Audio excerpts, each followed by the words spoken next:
Alright guys, here we go with some more of the Great Ace Attorney Chronicles. I gotta tell you all, I'm beginning to feel really bad for the Reaper because he keeps wasting a lot of his expensive alcoholic beverages by tossing them around all over the place every time he tries to make a point. But I hope in the next trial actually we don't have to face off against him, and maybe somewhere later on down the line after this one, but we'll see. So if anything else guys, hope you all continue to enjoy watching. Now let's do this. Alright guys, we're back. There was never any possibility of either the book or the knife traveling 15 yards over the road. That is, unless the window pane had been shattered, something we've discounted already.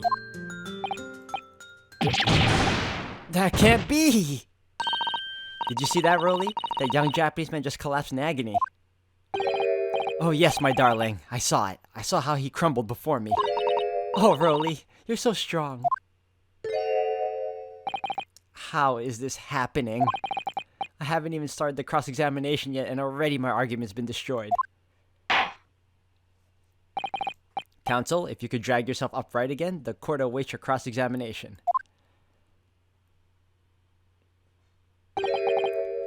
My lord. Oh good, another desperate situation.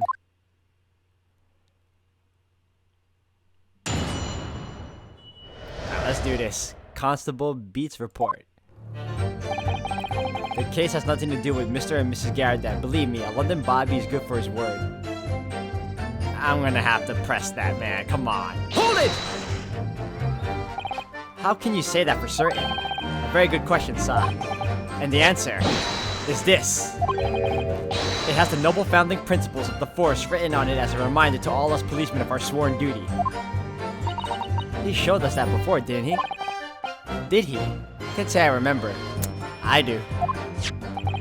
To patrol the streets of London town and uphold the peace of the common man, it's what the job's all about. And that is why I can stand here today beside my long-suffering wife and tell you a Bobby's good for his word. While rubbing my tired eyes admittedly, sah. Oh, Rolly, you're so manly. Of course I am, my darling Patricia. Oh, Pat. Oh, Rolly. No, none of this is what I meant. I meant, how can you say for certain that this case has nothing to do with Mr. and Mrs. Garrett? Ah, I see, sir. You should have said so earlier, sir. Yes, well, so, could you answer the question? That was a waste of time then. Absolutely, sir. I will answer to the fullest of my ability, sir. There's a surprising reason why Mr. and Mrs. Garrett's domestic dispute can't be related to this case. But before I get into that, sir, just one thing. Yes? I'd very much like you and all your countrymen to understand the great British institution of Scotland Yard. So I hope you'll take back some tales of us London Bobbies and how we uphold our guiding principles. I wasn't planning on going back just yet. I've only just arrived here.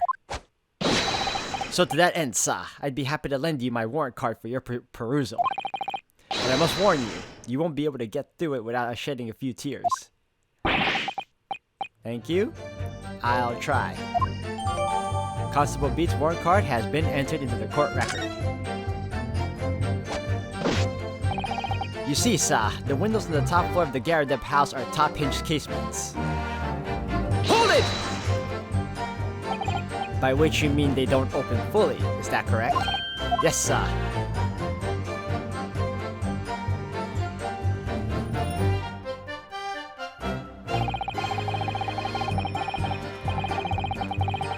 They're just there to allow a bit of air through the house, you see, so they're restricted as to how much they open.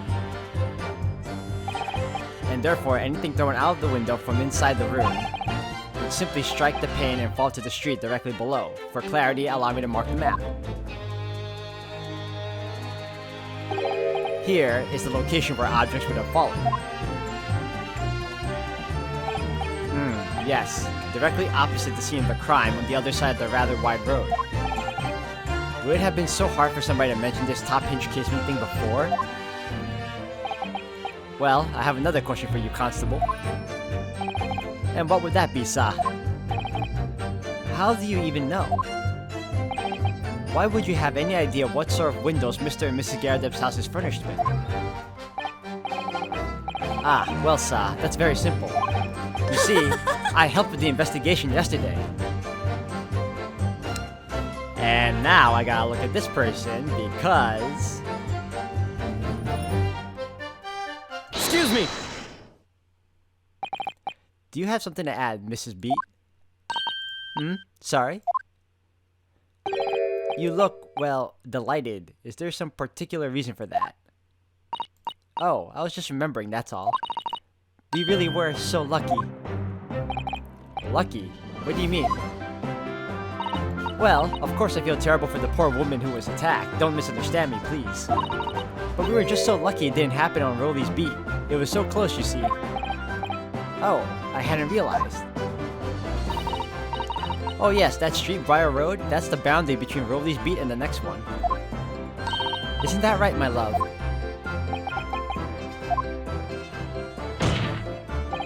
Constable Beat? Oh! Yes, that's right. That's the reason I was helping out with the interviewing the occupants of the Garredeb household yesterday. Their house is on my beat, you see, sir. That really was cutting it close then. Constable, I wonder if you could clarify something. If the Garredeb household is on your beat, does that mean that the pavement next to it is as well? Outside Mr. Garredeb's house? Yes, ma'am. The pavement on that side of the road is part of my beat. I see. I was unaware of that. Just think, if the woman had been attacked just on the other side of Briar Road, we would never have been able to go for that meal to celebrate our wedding anniversary. But that's the life of a Bobby after all. Extraordinary people are Bobbies, tirelessly working for the benefit of all Londoners. Do you know what I think? I think it was the good Lord's way of rewarding my Rolly for all his hard work. Don't you think so, my darling? That must be it, Pat, my love. That must be it. I think perhaps we should make sure we have that information officially on record.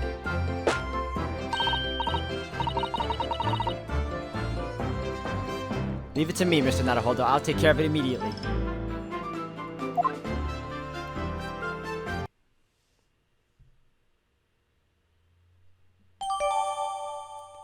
The case file's information has been updated. And now it's my turn, I think.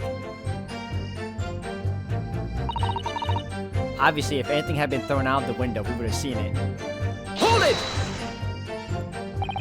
But according to my notes here, the sun had gone down already and it was dark. Oh, but Rolly and I were strolling along, gazing at the night sky and looking for our lucky star. Sorry? The star that will guide us to eternal happiness. Can't it guide you to answer the question? If a flaming book had cut across the sky in front of us, it would have lit up like a shooting star. And if I'd seen a shooting star, I would have made a wish upon it. Let Rolly be an inspector, I would have said, 3 times at least. Of course, what with that smog and everything, we couldn't actually see any stars. In short, are you trying to say that neither a book nor a knife crossed the sky before you? Yes, sir, that is correct, sir. As sure as the night sky in London is starless, sir. It certainly seems like they're telling the truth. And then we saw the poor woman fall to the ground, so we ran straight over to help her. I did leave the scene to go and fetch help, but my trusty Rolly was there to make sure nothing was disturbed. Hold it! Yes, you said that you went to a nearby police box to fetch another officer. Is that right? That's right, yes. If it had been on Rolly's beat, I would have known exactly where I was going, of course. Don't feel bad, my love. You can't be expected to know the location of every police box on every beat. So Rolly told me the way, only I sort of got a little lost in the way. Patricia, my darling, that's why I love you. Your terrible sense of direction is bewitching to me. Are you kidding me? Oh, Pat. Oh, Rolly. Oh, please. So I suppose I was gone for about 15 minutes.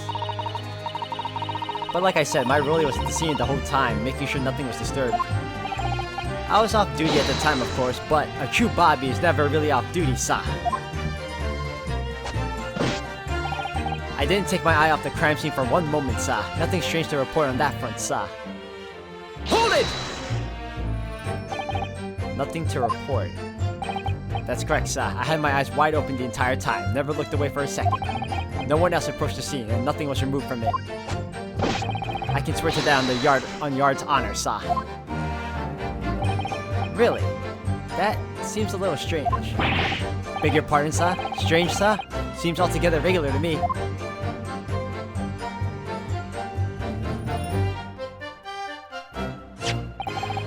This burnt copy of The Lion's Pride was originally in the Gardeb household. So the question remains, how did it find its way into the hand of the victim? Can you shed any light on that, seeing as you were at the scene of the crime the entire time? Aha! Could it be a different copy, sir? One that just happened to be burnt as well? Even if that were possible, why would the victim have been gripping a book like that in her hand? As we can see from this photographic print, she had a bag over her shoulder. Well, sir, that book was in the lady's hand from the moment we arrived at the scene. Is that so? There's something about this statement that's not sitting right with me. The two mysteries of how that knife ended up in her back and how that book ended up in her hand. There must be some common thread between them. Can I ask you something, please, Mr. Lawyer, sir? Oh, yes, of course. What is it? You're doubting us, aren't you? I can tell. What? I wasn't really. I mean, what's she doing? Please, just because I'm a woman, it doesn't make my testimony any less valuable. Are you kidding me? That's not the reason why I'm doubting you.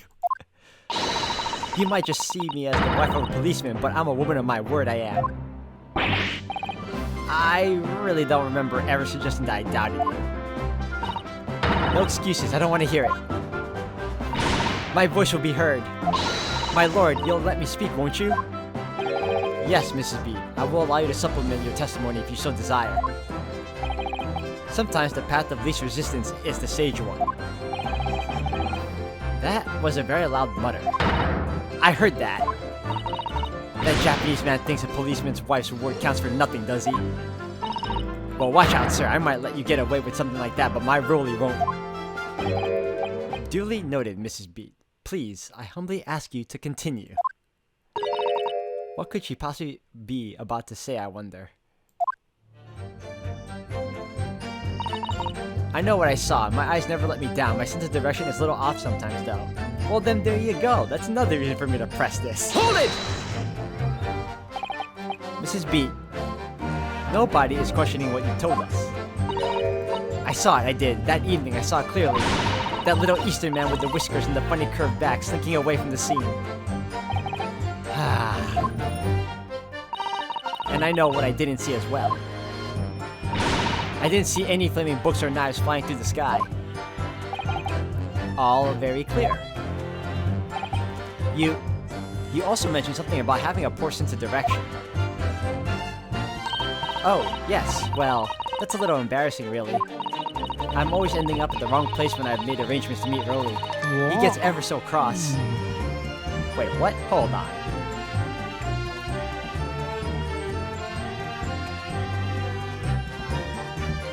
There you go. Excuse me!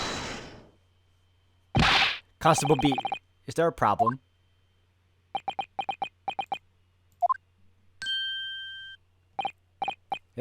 No, sir. No problem, sir. Did your wife's remark just now bring something to mind, perhaps? Oh, well, in a way, sir, yes, sir. I was just remembering that the same thing happened that evening is all. You mean Mrs. Beat lost her way on the night of the incident? Well, you see, I sent her off to find a police box in the next beat over from mine. But she was gone a fair bit longer than what I was expecting. I thought she'd be back inside 10 minutes, but my darling was gone a good 15. Oh, Rolly, you're such a tease. But the reason I was so long was because of the bouquet, silly. The bouquet? Sorry? What bouquet are you talking about? Oh, it was a present for our wedding anniversary. Rolly's so romantic. He saved up for it with farthings and hat pennies he found in the gutter while doing his rounds. Yes, how romantic. I'd forgotten all about it until now. Had you, my darling? Oh, yes. But that was just between us. No talking about to anyone else, darling. You have to promise. Really? Oh. What was that all about? Constable Beat looked very obviously troubled during that exchange. I'm afraid I can't offer any useful insight, Mr. Naruhodo. But I'm quite sure of one thing. We have to ask Mrs. Beat about the bouquet. Mrs. Beat, this bouquet you just mentioned, I'd like you to add details about it to your testimony, please. Oh, really? Yes, I'd love to.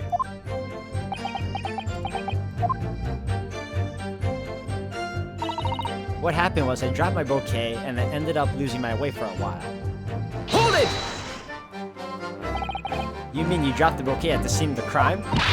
Yes, that's right. Oh, I was so upset. When we ran over and saw it was a woman with a knife in her back, I was so shocked I dropped the bouquet Rolly gave me. It was in a dark spot where the street lights weren't casting any light, so I didn't notice it at first. And then you went to the police box to report it to the policeman whose beat it was on. Yes, and I came back to the scene together with the other constable, you see. That's when I spotted my bouquet again, but the funny thing was, when I went to pick it up, it was nowhere near the victim's body at all. In case you need reminding, Mrs. Beat, the victim is not deceased. I was all flustered for a moment before I heard a voice calling me from the other side of the road. Your husband, presumably? That's right, silly me, I'd gotten over to the wrong side of the street.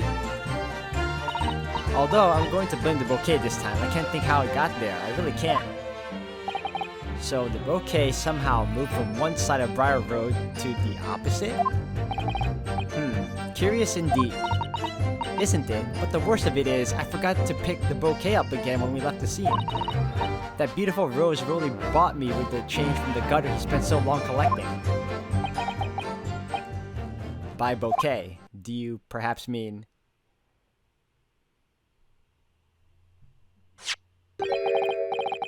this sorry solitary rose? Oh! Yes, that's it! That's the bouquet Rolly bought me for our anniversary with old bits of change she found in the gutter. I like how she's always emphasizing that part. Maybe just call it a rose? Tell us, Lord Van Zeeks, where did you come by the flower? According to the report by the police officer in charge of the crime scene investigation, it was found on the edge of the pavement in front of the Garadev household. In front of the Garadev's house? Although it wasn't noticed until the morning as it lay where the street lamps cast no light. It was believed to be of no relevance to the case since it was found on the opposite side of the thoroughfare. Oh, thank you, sir, thank you! Could I have it back now, please? No. I think for good measure, this rose should be added to the court record as evidence. Oh. Alright, now we got new evidence.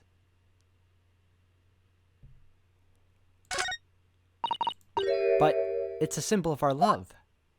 I want it back after the trial. Do you hear me? I want it back. Good grief. Rest assured that I shall do my very best not to forget, Mrs. B.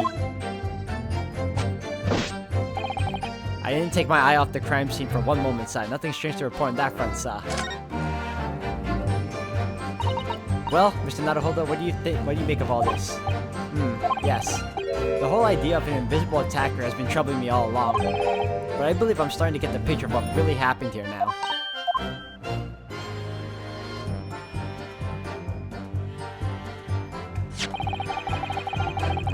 The fourth book that had no business being at the scene of the crime made me sure that Mrs. Garadev was hiding something from us.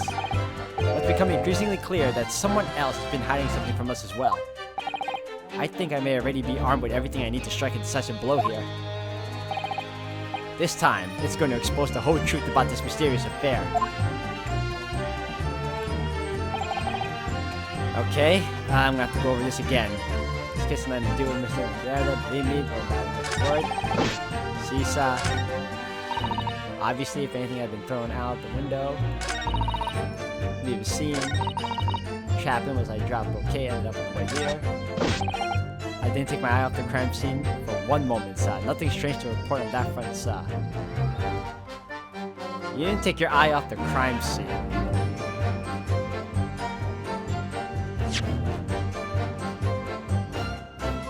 But didn't you just say you were trying to, well, the thing is, I'm not sure if when he got the rose, it was on the same day as the crime scene. Everybody forgot that. But the wife did mention she took her eyes off the crime scene when she dropped the rose. From her husband, the shock of seeing her stabbed victim, he dropped the rose, stood. Objection! You claim, Constable Beat, there was nothing to report in the 15 or so minutes you were guarding the scene. But that cannot be. What? What do you mean to say? In your testimony just now, Mrs. Beat, you explained to the court that when you arrived back at the scene of the crime with the policeman assigned to that beat, the bouquet you had dropped at the victim's side was no longer anywhere nearby. Objection! Yes, on the opposite side of Briar Road to where the victim was attacked. But considering the size of that meager bouquet, if a single sorry bloom can be so described, no doubt it was blown in the wind across the street, back into the gutter where it belongs. Objection! Meager. But if that were the case, why did Constable Beat not testify to the fact? No one else approached the scene and nothing was removed from it. Constable Beat swore to that on Scotland Yard's honor. But the bouquet belonged to me. It has nothing to do with the case. That's why Rowley didn't mention it, I'm sure. No, because sadly, it's not only your bouquet we're talking about here. More than one thing in this case is mysteriously the wrong way around. What are you talking about? Think about it. Besides Mrs. Beat's bouquet, there's Mr. Garadev's book. Mr. Garadev's copy of The Lion's Pride, which was thrown out the window by his wife, would have struck the pane of the casement window and landed here on the west side of the street. And yet, it was actually found here on the opposite side of the road in the victim's hand. Meanwhile, according to the testimony we've heard, Mrs. Beat's bouquet should have been dropped here at the scene of the crime on the east side of the street. But in fact, it was actually found here on the opposite side of the road in front of Mr. and Mrs. Garadev's house. There's no logical explanation for those things, unless somebody deliberately moved them.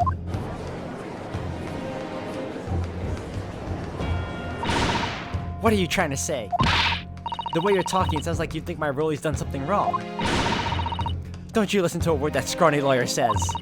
Withering on about books and bouquets, why should we care? It's nitpicking, that's what it is. Oh good, Mrs. Garadev's come round. You might call it nitpicking, Mrs. Garadev, but deliberately meddling with the scene of a crime is a criminal offense. It's called tampering, Mr. Naruhodo. But the person responsible for this tampering cannot admit to it, for a very subtle but compelling reason. Objection! Tampering? You've barely heard the term before. Tell us, my learned friend, who would possibly have had cause to carry out such an elaborate deception? Yes, there is someone who tampered with the scene of the crime that evening. All the evidence and all the testimony points to that one particular person. Counsel, I must demand that you substantiate this conjecture. Who are you saying is responsible for tampering with the scene of the crime? That's the only guy that... Rolly Beat, 23 years old. Let's go. Take that! Obviously, there's only one person it could have been. Constable Rolly Beat, it was you! What? A policeman? A member of Scotland Yard? What nonsense! Why would my Rolly do something like that? There's no one straighter than my husband. No Bobby works more tirelessly for the people of London. Mrs. Beat? You said in your testimony that your husband asked you to go to a nearby police box to fetch the officer on duty. The 15 minutes that you were absent from the scene is the only opportunity anyone had to tamper with it. You're making it up. It's all nonsense. It's all lies. What about that Japanese man with the whiskers? I bet it was him. He did it. Objection! If that was true, Constable Beat would have seen him do it. Oh, and forgive me for pointing it out, but when you dropped your bouquet, Mrs. B, it was after the defendant had fled the scene. Well... Objection! First, you make accusations about the landlord and his wife, and now you incriminate a policeman as well? But your accusations lack one very important thing.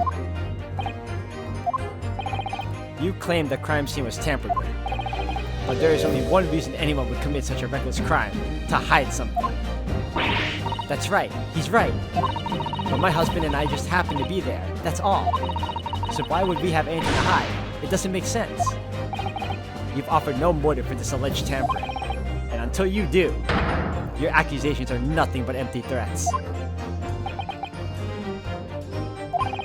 Constable B had a very good reason for wanting to tamper with the scene of the crime. That's the key to this entire affair. Mr. Naruhodo, have you managed to solve this mystery? Counsel, you have made a very serious accusation against a London police officer.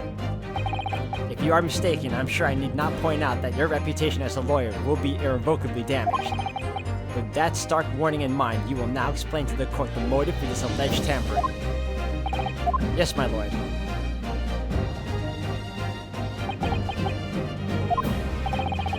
Constable B's motive for tampering with the crime scene was to hide where the victim fell.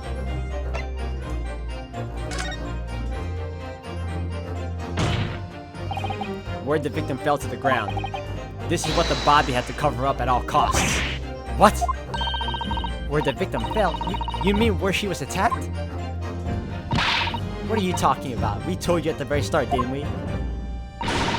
On the pavement of Briar Road, we saw it happen, remember? It was right here, as if anyone didn't already know. That's certainly what everybody has been led to believe.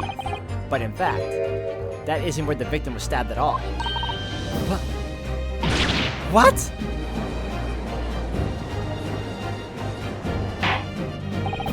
I'm beginning to wonder where this tumultuous trial will end, counsel.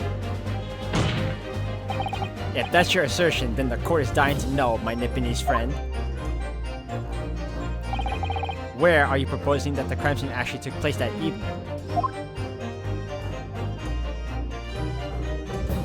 Well, it would have to be on the left side then, because if things happen on the east and they have to move the body.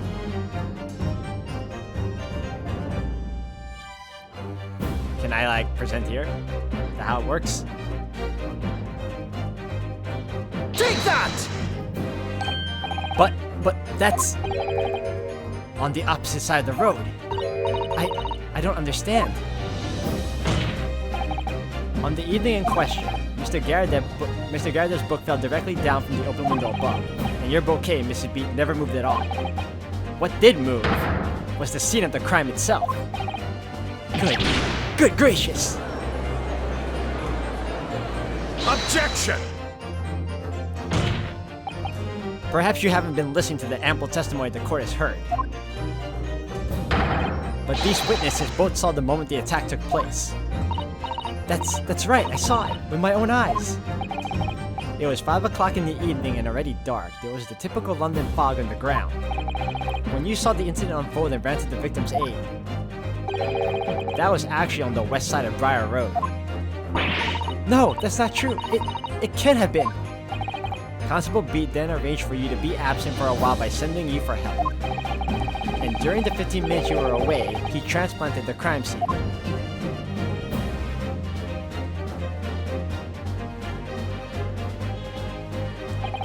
He moved all things shown in this print, the victim herself, the 4 books. He moved everything, in fact, to the pavement on the east side of Briar Road. Extraordinary. But the constable overlooked one thing. What did he overlook? The bouquet, I presume. Exactly. The prosecution told the court just a few minutes ago about the discovery of the rose bouquet. Lord Van Ziek said it wasn't noticed until the morning as it lay where the street lamp cast no light. Yes, it couldn't be seen in the dark, obviously.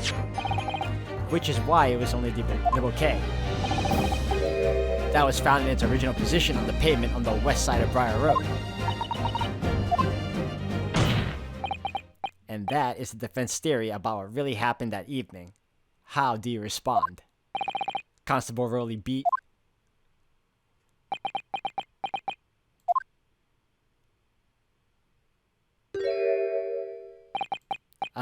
Well, I'm very sorry. I didn't mean to nod off again, but I haven't slept properly in a month. Did I miss anything important? Oh, Rowley, it isn't true, is it? What that lawyer said is all lies, isn't it? I know it is because you're the most upstanding, righteous man I know. I had a dream. A terrible dream. All the things I did that night. Everything come out. Everything exposed. Only, it seems, it wasn't a dream at all. Good golly!